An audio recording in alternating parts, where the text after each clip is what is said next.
You know that strange feeling when you realize you have repeated the same story your entire life without ever stopping to ask where it came from? It happens in ordinary moments. Someone asks a simple question. Where did that object end up? Who actually saw it? What evidence survives outside the story itself?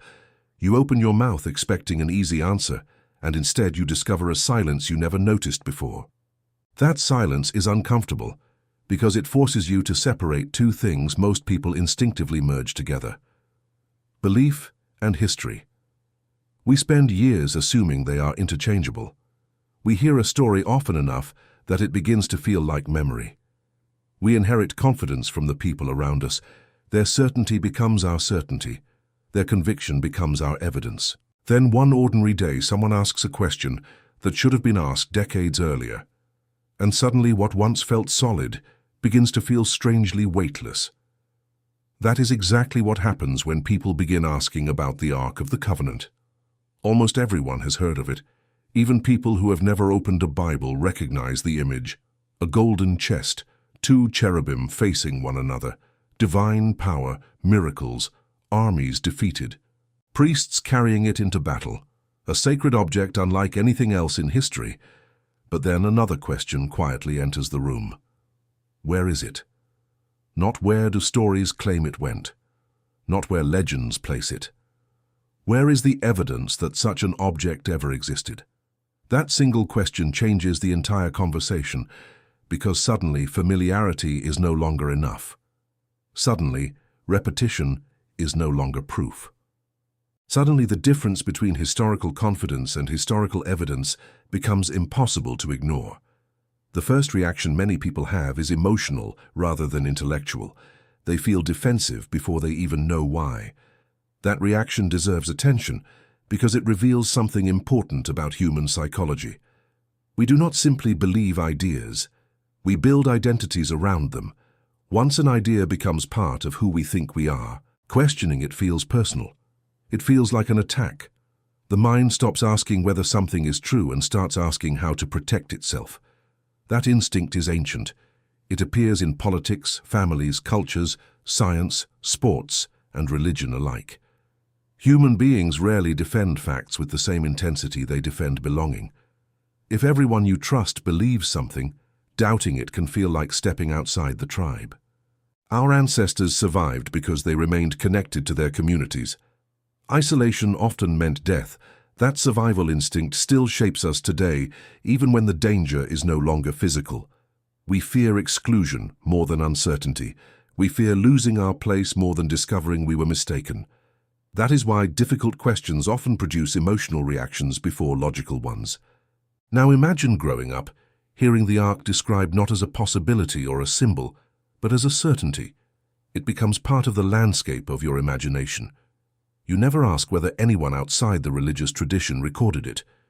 You never wonder why archaeological discoveries have not confirmed its existence. You never notice that extraordinary claims require extraordinary support because the story feels normal. Familiarity disguises itself as evidence. This happens constantly in everyday life. A family repeats the same explanation for generations until nobody remembers who first said it. A rumor spreads through a neighborhood until everyone assumes someone must have verified it. A social media post gets shared thousands of times until people mistake popularity for accuracy. None of these examples prove the information false. They simply demonstrate how easily repetition creates the illusion of certainty. The Ark deserves the same careful treatment. It deserves investigation rather than automatic acceptance or automatic rejection. When historians evaluate ancient claims, they usually ask several simple questions. Are there independent sources? Is there archaeological evidence? Does the timeline fit what we know from surrounding civilizations? Are later accounts expanding upon earlier traditions? These questions are not designed to destroy belief. They are designed to separate confidence from corroboration. Sometimes the evidence is remarkably strong. Sometimes it is frustratingly thin. The honest response depends on where the evidence actually leads, rather than where we wish it would lead. One of the most fascinating aspects of the Ark narrative is how vividly it is described. Human beings often assume detailed stories must be historical, because detail creates realism. Novelists understand this instinct better than anyone. Add precise measurements, names, locations, weather conditions, and emotional reactions, and readers begin experiencing fiction as though it were memory. Detail alone does not establish historicity. Ancient literature across many cultures contains elaborate descriptions of objects, kings, temples, and battles that historians still debate today. Rich description tells us something important about the storyteller. It does not automatically tell us the event unfolded exactly as described. Consider how memory itself works. Two siblings remember the same childhood dinner differently. One remembers laughter, another remembers tension. Neither is necessarily lying. Human memory reconstructs rather than simply retrieves. It fills gaps. It organizes chaos into meaningful narratives. Entire communities do something similar across generations. Stories evolve. Important symbols become larger than life. Historical memories merge with theological interpretation. That process does not require deception. It simply reflects how human cultures preserve meaning. Some scholars therefore argue that the Ark tradition may preserve memories of an actual sacred object, while later texts expanded its significance. Others argue the entire account functions primarily as theological literature. Still others believe the biblical descriptions accurately record a real historical artifact that has simply been lost. Notice something important. These positions differ dramatically, yet each attempts to explain the same collection of texts. The existence of competing scholarly interpretations reminds us that certainty is often more elusive than public debates suggest. The human mind dislikes uncertainty because uncertainty demands patience. We prefer immediate conclusions. Either everything happened exactly as described or nothing happened at all. Reality rarely cooperates with those extremes. Ancient history often survives as fragments, broken inscriptions, damaged buildings, partial records, contradictory accounts, missing centuries. Historians spend entire careers assembling puzzles with most of the pieces permanently missing. That reality can be deeply unsatisfying for anyone hoping for absolute answers. Yet intellectual honesty sometimes requires admitting that the evidence does not allow complete certainty. Imagine walking into your grandparents' attic and finding an old photograph without names written on the back. You recognize faces. You hear family stories. Different relatives identify different people. Over time, the stories diverge. Eventually, no living witness remains. The photograph still exists, but certainty fades. Ancient history often resembles that attic far more than a courtroom with perfect evidence. Now consider another psychological tendency. We naturally exaggerate the uniqueness of stories that shape our identity. Religious communities are not alone in this. Nations do it, families do it, corporations do it, sports fans do it. Every group develops founding narratives that explain who they are and why they matter. These narratives often emphasize symbolic moments and sacred objects because symbols unify people more effectively than abstract ideas. A flag is only fabric until millions agree it represents sacrifice, identity, and belonging. Destroying the fabric does not erase the meaning. Likewise, whether the Ark existed physically or functions primarily as a literary and theological symbol, its influence on culture has unquestionably been enormous. That distinction matters because historical existence and cultural significance are not identical questions. An object can profoundly shape civilization through story, even if historians remain uncertain about its material history. The reverse is also true.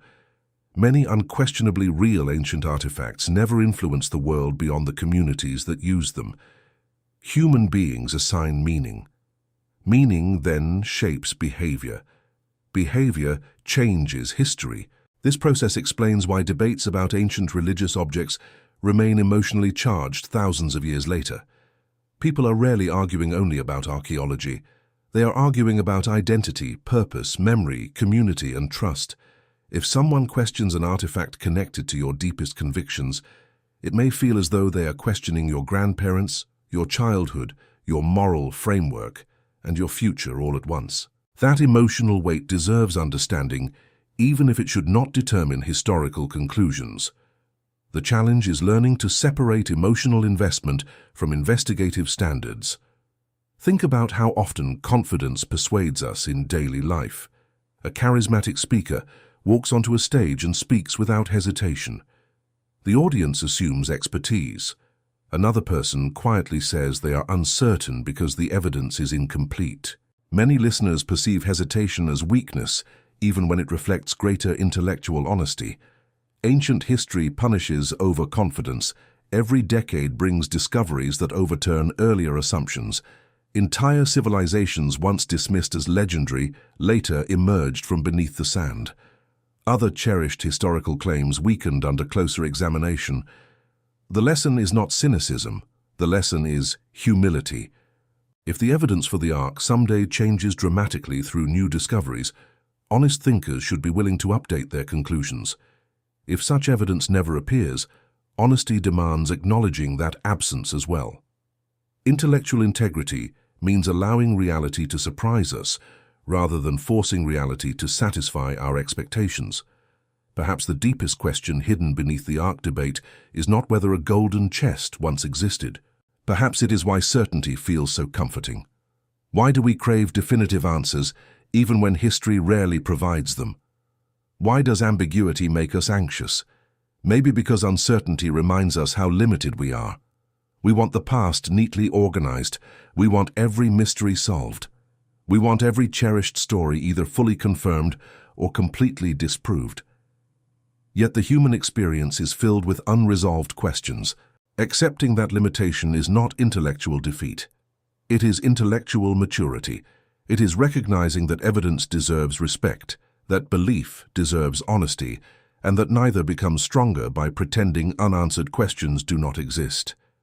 If conversations like this matter to you because you care more about asking better questions than defending comfortable assumptions, then stay with this journey and subscribe.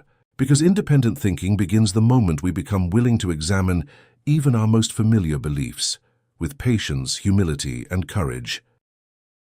There is another reason the Ark of the Covenant feels almost impossible to examine objectively, and it has very little to do with archaeology.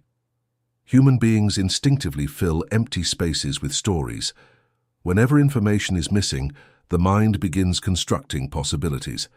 Sometimes those possibilities eventually become traditions. Sometimes traditions become assumptions. Sometimes assumptions become facts in the public imagination, without ever passing through the difficult process of historical verification. You see this every day without realizing it. A co-worker suddenly leaves the office earlier than usual. Nobody knows why. By the next afternoon, 3 completely different explanations are circulating. Someone says they were fired. Someone else says they received a promotion. Another person insists they are moving to another city. None of these explanations began with evidence. They began with uncertainty, and uncertainty is something the human brain has always struggled to tolerate. Ancient civilizations were no different. Whenever an important object disappeared from history, stories naturally emerged to explain its absence. That is exactly what makes the Ark so fascinating. The biblical narrative eventually stops following it with the same clarity that characterized its earlier appearances. Instead of one universally accepted historical trail, dozens of possibilities begin to emerge. Some traditions place it beneath the ancient temple in Jerusalem. Others argue it was hidden before foreign armies invaded the city. Some later traditions claim it eventually reached another land entirely. One of the most famous traditions associates it with Ethiopia, where it is believed by some to be preserved in secrecy to this day. Yet from a historical perspective, none of these claims has produced broadly accepted evidence that settles the question. Each reflects a mixture of historical possibility, religious tradition, and cultural identity. That distinction is essential, because traditions often preserve meaningful beliefs without necessarily functioning as independently verified historical records. This is not unique to religion. Nearly every civilization possesses treasured stories connected to national origins, sacred relics, heroic ancestors, or mysterious disappearances. Those stories reveal what communities value, fear, and hope for, even when historians remain uncertain about every factual detail. One of the greatest mistakes people make is assuming that uncertainty automatically disproves a claim. It does not. At the same time, uncertainty does not confirm a claim either. Honest investigation lives in the uncomfortable space between those extremes. Imagine losing an important family heirloom generations ago. Your grandmother insists it was buried for protection. Your uncle believes it was stolen during a war. Another relative says it was secretly passed to distant cousins. None of those explanations is impossible. None becomes historical fact simply because it sounds plausible. Without independent evidence, several possibilities may remain open at the same time. The Ark occupies a remarkably similar position in historical discussion. Because its reported disappearance left no universally accepted documentary trail, later generations naturally attempted to explain what happened. Those explanations tell us something valuable about the communities that preserved them. They do not necessarily resolve the historical question itself. Another psychological factor quietly influences these conversations. People often assume that if an object was important enough, evidence for it should be overwhelming. Ancient history repeatedly reminds us that reality is rarely so generous. Entire cities vanished beneath desert sands for centuries. Libraries burned, temples collapsed. Empires erased the monuments of defeated rivals. Organic materials decayed. Precious metals were melted down and reused. Objects considered sacred by one generation became building material for another. The ancient world was not a museum. It was a place of war, migration, political upheaval, natural disasters, and constant reconstruction. Countless historical artifacts disappeared forever without leaving recognizable traces.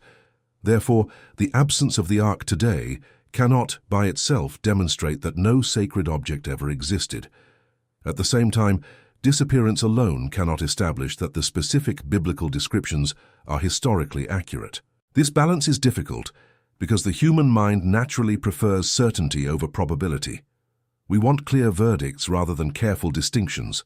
Yet historical investigation constantly requires careful distinctions. There is also a tendency to imagine archaeology as though it functions like detective shows on television. In popular imagination, one dramatic discovery suddenly answers every question.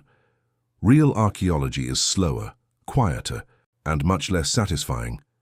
Excavations uncover fragments, pottery shards, foundation stones, animal bones, carbon samples, inscriptions with missing sections, layers of destruction that require years of interpretation.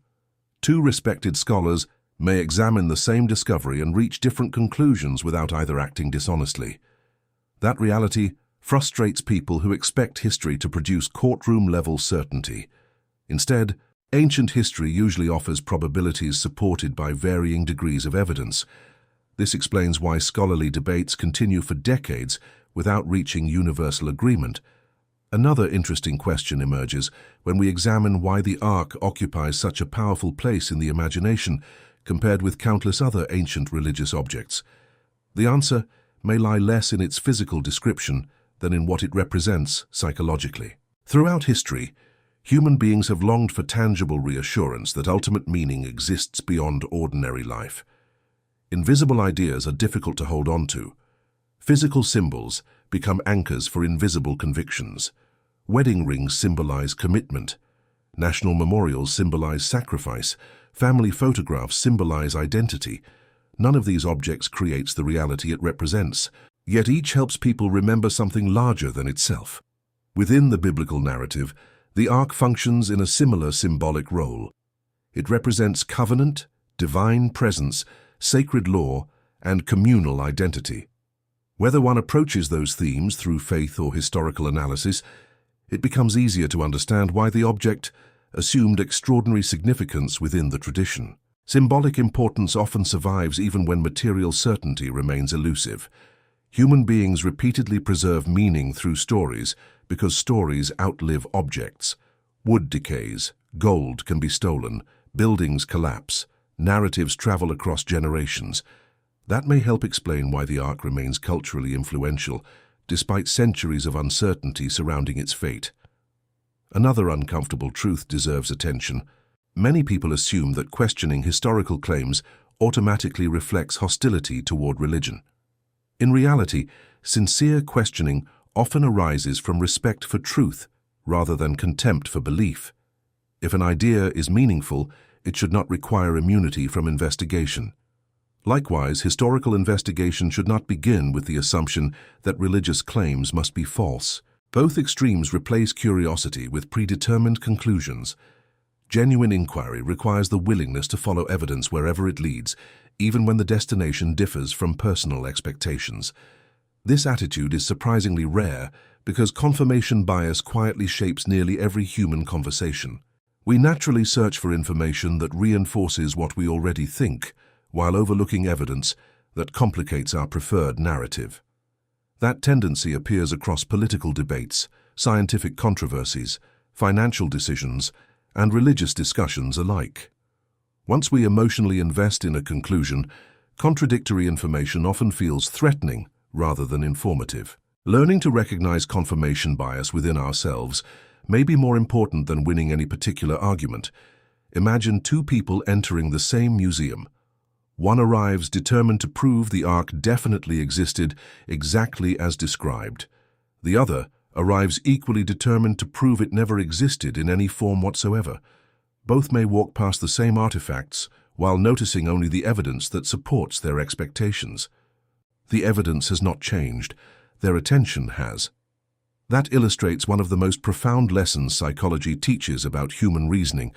We do not simply observe reality. We interpret it through mental frameworks shaped by experience, identity, education, and community. Becoming aware of those frameworks does not eliminate bias completely, but it helps reduce its influence. The conversation surrounding the Ark therefore becomes larger than a single ancient object. It becomes a case study in how people approach truth itself. Are we willing to distinguish between confidence and evidence, between possibility and certainty, between historical investigation and theological conviction? Those distinctions do not weaken thoughtful discussion. They strengthen it because they allow different kinds of questions to coexist without forcing them into artificial conflict. A historian may ask, what can be established from surviving evidence? A theologian may ask, what the narrative communicates about the relationship between humanity and God. A philosopher may ask, why sacred objects carry such psychological power.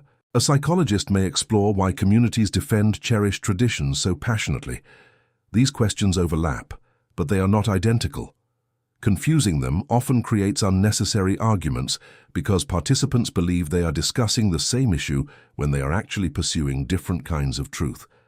Perhaps the greatest lesson hidden within the mystery of the Ark is that uncertainty itself can become a teacher. It reminds us that history is rarely as simple as slogans suggest. It reminds us that sincere belief and historical evidence answer different kinds of questions. It reminds us that humility is often a more reliable guide than absolute certainty. Most importantly, it challenges us to examine not only what we believe about the past, but also how we arrive at those beliefs in the first place. If we can learn to ask those questions honestly, then regardless of where we ultimately stand on the Ark of the Covenant, we will have developed something even more valuable than a final answer: the discipline to pursue truth with intellectual courage instead of merely defending whatever we inherited. By the time most people finish thinking about the Ark of the Covenant, they realize the conversation was never only about a missing object. It was about something much closer to home. It was about the way human beings decide what deserves their confidence. That realization can feel unsettling because it forces us to examine habits of thinking that operate almost invisibly throughout our lives.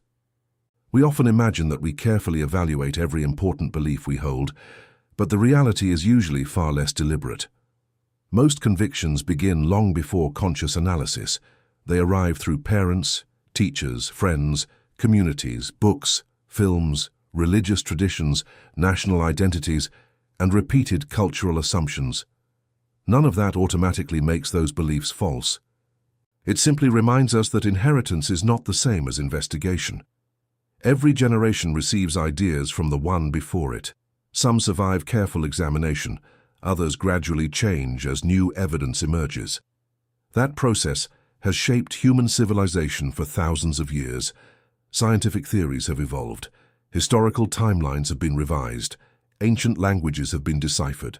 Entire civilizations once considered mythical have been confirmed, while other long-accepted assumptions have become increasingly difficult to defend. History is not static because our access to evidence is never complete. Every archaeological discovery adds another piece to an enormous puzzle that remains unfinished. Recognizing that reality does not require abandoning deeply held convictions. It requires approaching them with enough humility to acknowledge where confidence ends and uncertainty begins. That distinction is often missing from public debates because certainty is persuasive. People are naturally drawn to speakers who sound completely convinced.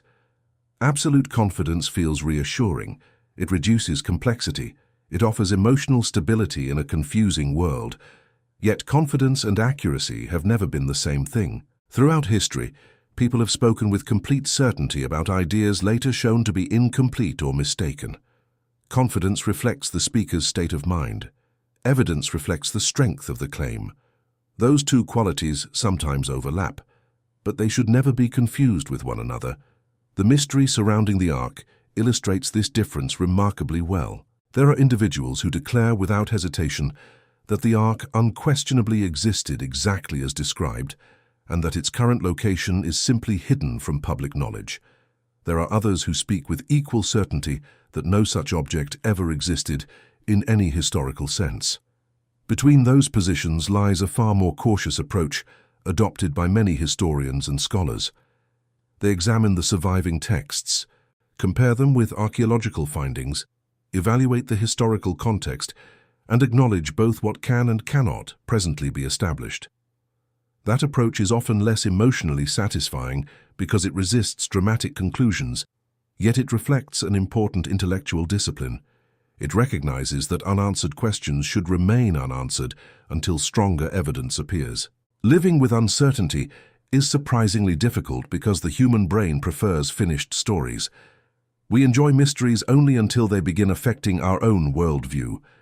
Then we want resolution as quickly as possible.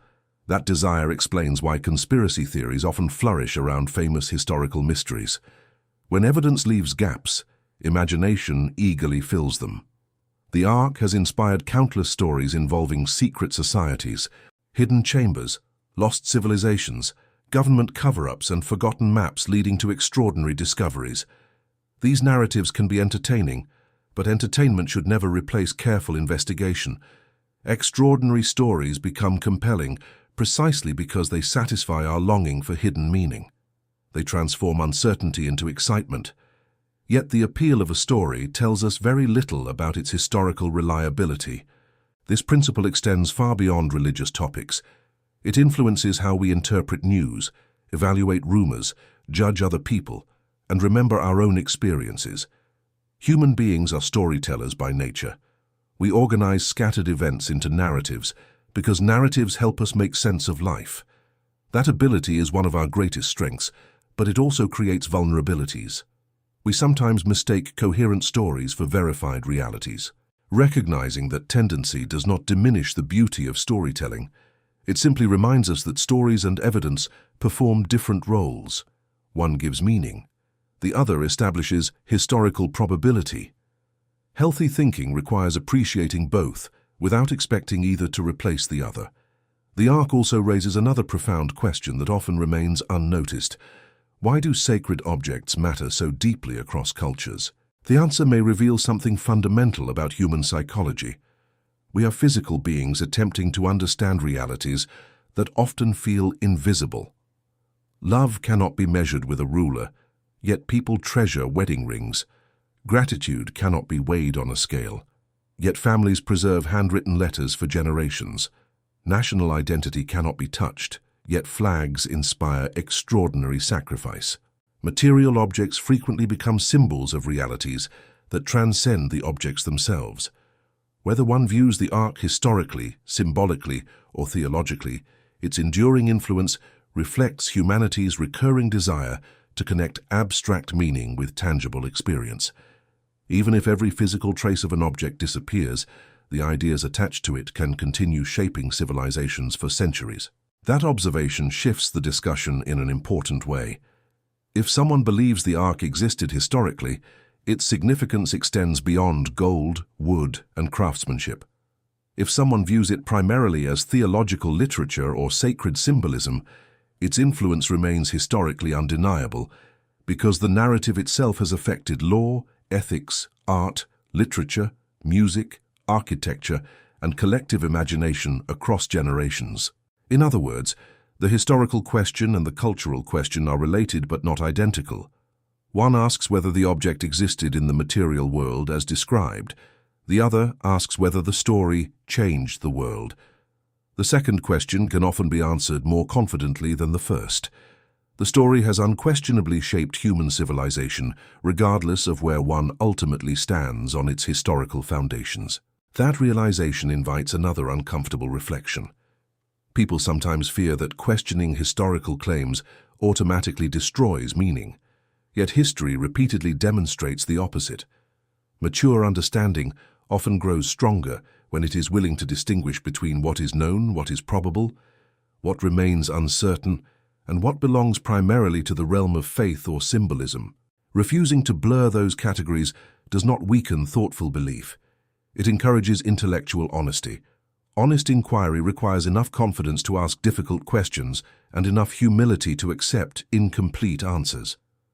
That combination is surprisingly rare because certainty often feels emotionally safer than curiosity. Curiosity demands vulnerability. It requires admitting that we may not possess every answer. It invites the possibility of learning something unexpected. Many people avoid that experience because changing one's mind can feel like losing part of one's identity. Yet history shows that intellectual growth almost always begins with the willingness to revisit assumptions previously considered unquestionable. That willingness does not guarantee dramatic reversals. Sometimes investigation reinforces long-held conclusions. Sometimes it modifies them. Sometimes it simply reveals that the available evidence remains inconclusive. Each outcome has value because each reflects respect for truth rather than loyalty to predetermined conclusions. Perhaps the greatest danger in discussions about ancient history is not arriving at the wrong conclusion. It is losing the habit of asking sincere questions altogether. Once curiosity disappears, learning slows. We begin defending positions instead of exploring reality. We surround ourselves with voices that agree with us and gradually mistake consensus within our community for universal certainty. The history of ideas repeatedly warns against that temptation. Progress often begins when someone respectfully asks the question everyone else assumed no longer needed asking. The Ark of the Covenant continues to fascinate people not simply because of what it may have been, but because of what it reveals about us. It reveals our longing for certainty, our attraction to mystery, our attachment to inherited narratives, and our remarkable capacity to search for meaning across generations. Whether future discoveries dramatically reshape our understanding or the mystery remains unresolved, the deeper lesson endures. Responsible thinking requires distinguishing evidence from assumption, probability from certainty, history from interpretation, and conviction from demonstration. Those distinctions are not obstacles to meaningful conversation. They are the very foundation that allows meaningful conversation to exist. The most valuable outcome of examining a subject like the Ark is therefore not necessarily arriving at unanimous agreement. It is becoming the kind of person who values careful reasoning over easy answers, intellectual humility over unwarranted certainty, and honest investigation over comfortable repetition. In a world overflowing with confident opinions, that may be one of the rarest qualities a person can develop. If this exploration has encouraged you to look beyond familiar assumptions and approach difficult questions with curiosity instead of fear, consider subscribing and continuing to explore history, psychology, philosophy, and the stories that have shaped the way we understand ourselves, because independent thought begins not when every mystery is solved, but when we become willing to examine even our oldest beliefs with patience, honesty, and an open mind.